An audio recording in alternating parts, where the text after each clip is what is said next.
छब्बीस दिसंबर साल 2004 लोग क्रिसमस की खुशियों में डूबे हुए थे और जश्न की थकान उतार रहे थे। लेकिन तभी प्रकृति ने अपना कहर बरपाया। इंडोनेशिया के तट के पास एक भीषण भूकंप आया और इसके बाद जो हुआ वह दिल दहला देने वाला था। समंदर कांप उठा, सुनामी उठी और हिंद महासागर के किनारे बसे लोगों की दुनिया उजड़ गई। इस भूकंप की तीव्रता 9.1 थी और इसकी वजह से अलग अलग देशों की समुद्री सीमा के पास बसे लगभग 2,28,000 लोगों की मौत हो गई। समुद्र की लहरें किनारे तोड़कर बस्तियों में घुस गईं और हर ओर पानी ही पानी नजर आने लगा। इस सुनामी से जो नुकसान हुआ उसका अनुमान लगभग 10 अरब डॉलर लगाया गया। ऐसी ही एक और दहशत 30 जुलाई 2025 की सुबह फिर सामने आई, जब रूस में आए एक जबरदस्त भूकंप ने कई देशों को सुनामी की चेतावनी देने पर मजबूर कर दिया।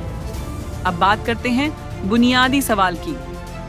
सुनामी होती क्या है और ये आती क्यों है?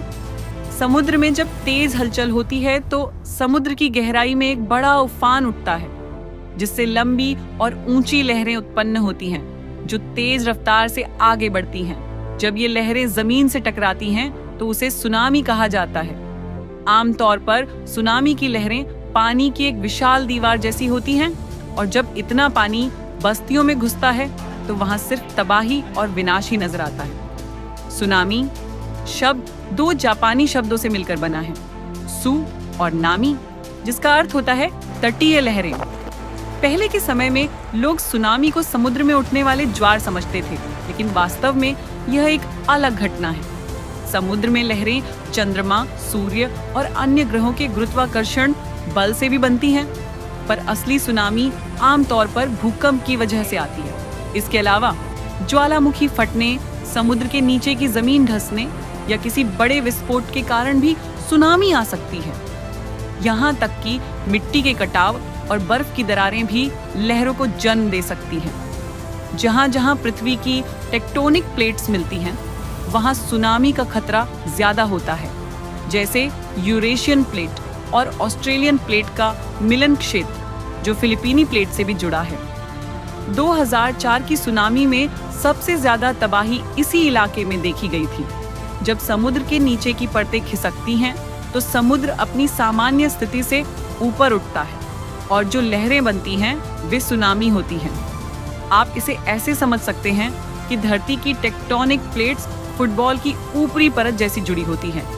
लेकिन ये जरूरी नहीं कि हर भूकंप सुनामी लाए। सुनामी तभी आती है जब भूकंप समुद्र के भीतर या उसके आसपास होता है।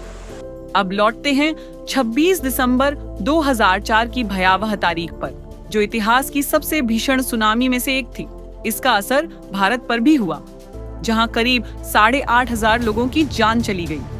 डिस्कवर मैगजीन के मुताबिक बर्मा और इंडियन प्लेट्स के बीच आया 9.1 तीव्रता का भूकंप समुद्र तल से 29 किलोमीटर नीचे था, जिससे 800 मीटर लंबी दरार बन गई और सभी दिशाओं में सुनामी की लहरें दौड़ पड़ी।